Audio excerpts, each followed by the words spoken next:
होली का क्रम 13 तारीख को शायद होली जलेगी, 14 तारीख को गुरंडी रहती है, होली खिलाते हैं। होली में मोटे मोटे डूंड जलाए जाते हैं।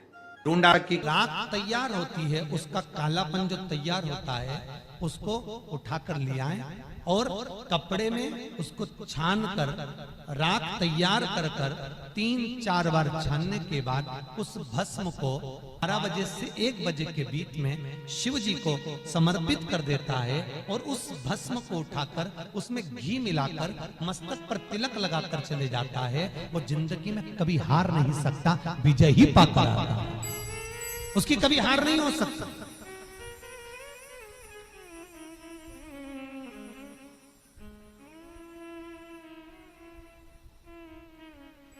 वो कभी हार नहीं सकता। शिव महापुराण की कथा कहती है वो भस्म विजयता को प्रदान करती है। आपको किसी से नहीं करना, किसी के हाथ नहीं जोड़ना, केवल वो भस्म का तिलक लगाकर जिससे आपका काम निकालना है उसके सामने पहुंच जाइए, आपको सुख का अनुभव हो जाएगा, कार्य सिद्ध। तो भस्म इतनी प्रबल हो गई। पूरी कहानी गलत बताई। अगर दुनिया के लोग सही कहानी बताते तो भतीजा और बुआ का संबंध खराब नहीं होता। कहानी गलत थी ना। लोगों ने कहा, हिरण्यकशिपु ने अपनी बहन से कहा, बहन तू अपने भतीजे को गोदी में रखकर बैठ जा और चादर ओढ़कर बैठ जाना, तू बच जाएगी, तेरा भतीजा जल जाएगा। तो बुआ भतीजे को जलाने के लिए गोदी में लेकर बैठी। बोलो सही है कि गलत है? लोगों ने कहानी गलत बताई। होली का लोगों ने कहा उसने अपने भतीजे को जलाया। पहले तो होलिका का नाम तो निकालो कि होलिका का नाम क्या है। कथा वालों ने कह दिया हिरण्यकशिपु की बहन थी होलिका, वो अपने भतीजी प्रहलाद को गोदी में लेकर बैठ गई। वो प्रहलाद को हाथी के पांव के नीचे डाला, खोलते तेल में डाला, अग्नि में डाला, इसमें डाला, उसमें डाला, नहीं मरा। आखिरी में अपनी बहन से कहा होलिका तो अपने भतीजे को गोदी में लेकर बैठ जा। पहले उस होलिका का असली नाम तो लाओ, जिस होलिका का नाम विष्णु पुराण में डूंडा लिखा है। क्या नाम लिखा है? डूंडा। होलिका का असली नाम लिखा है विष्णु पुराण में डूंडा। इसलिए आज भी होली में लकड़ी नहीं जलाई जाती, मोटे मोटे डूंड जलाए जाते हैं, क्योंकि उसका नाम डूंडा है। और डूंडा बैठी अग्नि में, भतीजे को गोदी में लेकर बैठ गई। उसके पास में एक ब्रह्मा जी की चादर थी, जिसको ओढ़ कर बैठ जाती थी तो आगी में जल नहीं सकती थी। डूंडा ने देखा चारों तरफ से आगी लग गई, मेरा भतीजा जल जाएगा। तो बुआ को लगा मेरा भतीजा जल जाएगा। बुआ वो होती है जो दुआ देती है, बुआ कभी बद्दुआ नहीं देती है। और डूंडा ने अपनी चादर को उतारा, आगी चारों तरफ से लग गई। बुआ को लगा मेरा भतीजा जल जाएगा, तो अपनी चादर उतार कर अपने भतीजे पे डाल दी और बुआ खुद जल गई, पर अपने भतीजे को नहीं जलने दिया। ये कथा है, पर लोगों ने उसको पूरी पलट दिया, पूरा पलट दिया। बुआ कब जलाई अपने भतीजे को? होली का क्रम 13 तारीख को शायद होली जलेगी, 14 तारीख को गुरंडी रहती है, होली खिलाती है। पिछले वर्ष थोड़ा सा होली का क्रम रहा, तो अब की बार सब जगह की होली में ना जाते हुए केवल एक होली, वो भी सीहोर की, वो 15 तारीख को महादेव की होली, मार्च को महादेव की होली। अपने शिवालयों में शंकर जी शिव मंदिर के अंदर चंदन का जल 1 लोटा अवश्य चढ़ाएं। महादेव की होली अवश्य मनाएं। होली आ रही है, लगी नहीं रिया की होली जैसा है। दिवाली आती है तो लगता ही नहीं कि दिवाली जैसा है। राखी आती तो लगता ही नहीं राखी जैसा है। सारे त्योहार फीके हो गए गुरुजी। हमने कहा त्योहार फीके नहीं हुए, त्योहार का कलर फीका नहीं हुआ, त्योहार का रंग फीका नहीं हुआ है। बस त्योहार वही है, गुलाल वही है, मिठाई वही है, गुजिया पपड़िया वही है, खुरमे चकरी वही है, पपड़िया वही है, गुजिया वही है, इंसान वही है।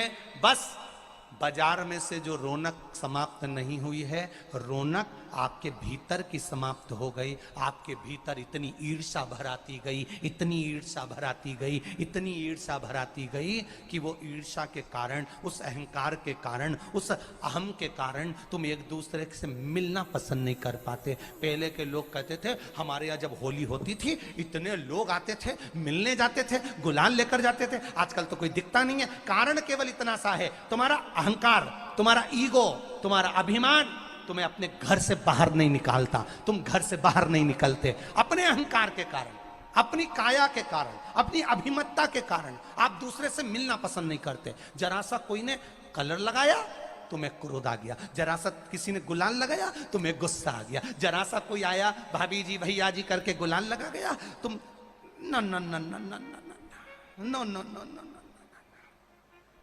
कहां जाओ।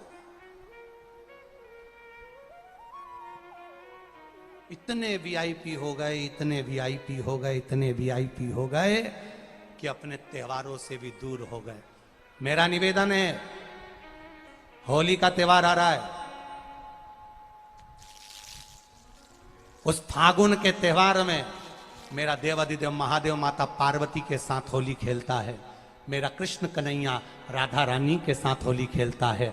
आप भी अपने इष्ट मित्रों के साथ होली खेलिए और दिल से खेलिए। अरे सीहोर में, सीहोर जिले में एक होली होती थी, उस होली का नाम हमने पिछली बार बदल दिया था। कौन सी होली कर दी थी? महादेव की होली। पिछली बार हमारे सीहोर जिले में हमेशा होती आई थी वो होली, थोड़ा उसका नाम हमने चेंज कर दिया था तो उसको महादेव की होली कर दिया था। मेरे सीहोर जिले के रहने वाले सभी रहवासियों से, जिले भर के निवासियों से निवेदन करना चाहूंगा, वो पुरानी होली को बंद कर महादेव की होली नाम दिया गया है। शिव मंदिर में जाना है, चंदन का जल शिव जी को 1 लोटा चढ़ाना। एक बात अपनी जिंदगी में उतार कर रखो, शंकर भगवान को घी का दिया भी लगाओ तो तुम्हारे घर में जो असली घी हो, थोड़ा सा भले 1 पत्ती लगाओ, भले इतनी सी बत्ती जलाओ, पर असली घी की जलाओ। शिव जी को अगर चंदन भी लगा रहे हो तो असली लगाओ। शंकर भगवान को चावल भी चढ़ा रहे हो तो असली चढ़ाओ। शंकर भगवान को अगर अष्टगंध भी चढ़ा रहे हो तो असली चढ़ाओ। केमिकल का कोई चीज मेरे महादेव को मत चढ़ाओ जिससे भगवान शिव की मूर्ति नष्ट हो। ऐसी कोई चीज मेरे महादेव को ना चढ़ाओ। अगर शंकर भगवान के साथ आप होली खेल रहे हो तो चंदन का पानी शंकर भगवान को चढ़ाइए, अष्टगंध का जल भगवान शिव को चढ़ाइए। तो करो तैयारी, आ रहा है त्रिपुंड धारी महादेव की होली। बड़े आनंद के साथ मेरा निवेदन, अपने शिवालयों में, शंकर जी के मंदिरों में, सीहोर जिले के प्रत्येक शिव मंदिर के अंदर चंदन का जल 1 लोटा अवश्य चढ़ाएं, महादेव की होली अवश्य मनाएं। और भाव के साथ 5 मंदिर हम भी जाएंगे, कोई जुलूस नहीं, कोई क्रम नहीं, बस बाबा को आराम से जल चढ़ाना ही एक नियम है और बाबा को जल चढ़ाएंगे। आप सब बड़े आनंद के साथ महादेव की होली का स्मरण करिए। महादेव की होली के दिन बेलपत्री की जड़ के नीचे जाकर प्रयास करा करो कि लाल चंदन का जल, लाल चंदन को घिसकर कलश में उस चंदन को डालकर जल भरकर उसको बेलपत्री की जड़ के नीचे सींचन करने का प्रयास करा करो। है कि धीरे धीरे कर कर वो दुख समाप्त होगा, वो दुख कटेगा ही। एक बहुत ध्यान देने वाली बात है कि अगर मान लो कि कहीं पैसा अटक गया है, नहीं आ रहा है, बहुत अथक प्रयास कर लिया, चंदन का जो जल होता है, ये व्यक्ति के जीवन में जो धन कहीं रुक गया, अटक गया, नहीं दे रहा, बेलपत्री के वृक्ष के नीचे, जड़ के नीचे सींचन करने से वो प्राप्त होता है। अथर्ववेद में वर्णन किया गया कि पीपल के वृक्ष की जो जड़ होती है, बेलपत्री के वृक्ष की जो जड़ होती है और आंवले के वृक्ष की जो जड़ होती है, इसके नीचे स्वर्ग का निवास होता है। किसका निवास है? स्वर्ग का निवास। जहां पर ये वृक्ष होता है और उस वृक्ष के नीचे बैठकर हम जब किस जल का सींचन कर रहे हैं। जैसे अभी आपको कहा था कि जल में अगर लाल चंदन मिला हो और आप बेलपत्री के जड़ में सींचन कर रहे हैं तो लक्ष्मी की आवक बढ़ेगी। कहीं पैसा अपना अटक गया, नहीं आ रहा, आएगा। पीपल की जड़ में इत्र का जल, पीपल की जो जड़ होती है उसमें इत्र का पानी, थोड़ा सा जल उसमें थोड़ा सा इत्र का भाग हो महाराज, और आप भगवान पीपल देव, पीपलेश्वर महादेव का स्मरण कर कर पीपल की जड़ में अगर जल चढ़ा रहे हैं और मान लो शरीर में कोई कष्ट हो गया है, शरीर में कोई रोग हो गया है, कोई मालूम पड़े ये हाथ 4 दिन से दुख रहा है या 4 दिन से ये नस दब गई है या ये कमर दब रही है, तो आप 2-4 दिन कर देखो। कलश के अंदर जल, जल में इत्र का थोड़ा सा भाग, पीपल की जड़ के नीचे आप उसका सींचन करिए पिपलेश्वर महादेव के नाम से। उस जल को थोड़ा सा भाग लेकर आ जाओ उसी में से जो चढ़ाया है, और उस स्थान पर जहां कष्ट है उसको लगाना प्रारंभ करिए। 2 दिन 3 दिन कर देखो। प्रैक्टिकल करने में क्या जाता है, सियोर वाला महाराज झूठ बोल रहा हो तो। कभी कभी अगर ऐसा लगे जीवन में कि दुख बहुत ज्यादा आ गया है, बहुत तकलीफ आ गई है, तो लाल चंदन को घिसकर उस लाल चंदन का लेपन भगवान शंकर पर कर कर फिर पानी चढ़ाओ। अगर कोई संकट भारी है और निकट रहा,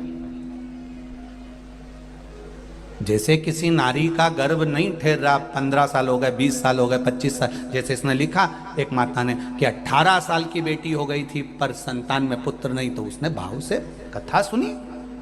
ऐसे आपके भीतर अगर 20 साल हो गए, 25 साल हो गए, 30 साल हो गए, संतान का सुख ही नहीं है, लाल चंदन का लेपन बाबा भोलेनाथ पर करना प्रारंभ करो। पीठिका पर लाल चंदन का लेपन करना प्रारंभ करो। लाल चंदन से बाबा का श्रृंगार करना प्रारंभ करो। एक बेलपत्री पर लाल चंदन, दोनों पत्ती नीचे वाली, जो नीचे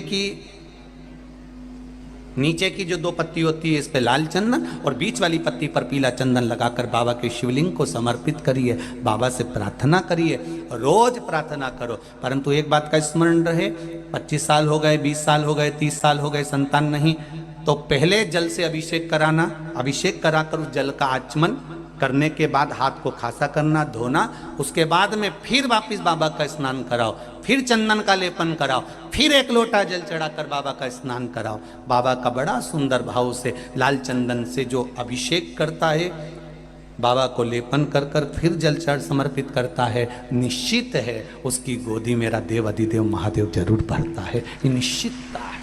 हम तो बेटियों से भी कहते हैं, जिसका विवाह नहीं हो रहा हो, 25 साल, 30 साल, 27 साल, 28 साल, 32 साल, 40 साल हो गए हो, नहीं हो रहा हो बेटा बेटी का विवाह, उसे लाल चंदन का प्रयोग अशोक सुंदरी वाली जगह पर 7 बिंदी लाल चंदन की लगाकर 7 बेलपत्र 7 बिंदी पर रखिए, और महाराज अपनी कामना कर कर भगवान से आइए, बाबा देगा, करेगा, 3-4 महीने में विवाह पक्का करेगा। ये लाल चंदन की महत्वता है शिव तत्व। रोग बढ़ गया, बेलपत्री के वृक्ष के नीचे दीप लगाना प्रारंभ करो। बाबा से विनती कर कर घी का दिया लगाइए बेलपत्र वृक्ष के नीचे, बाबा से निवेदन करें, रोग निवारण होगा।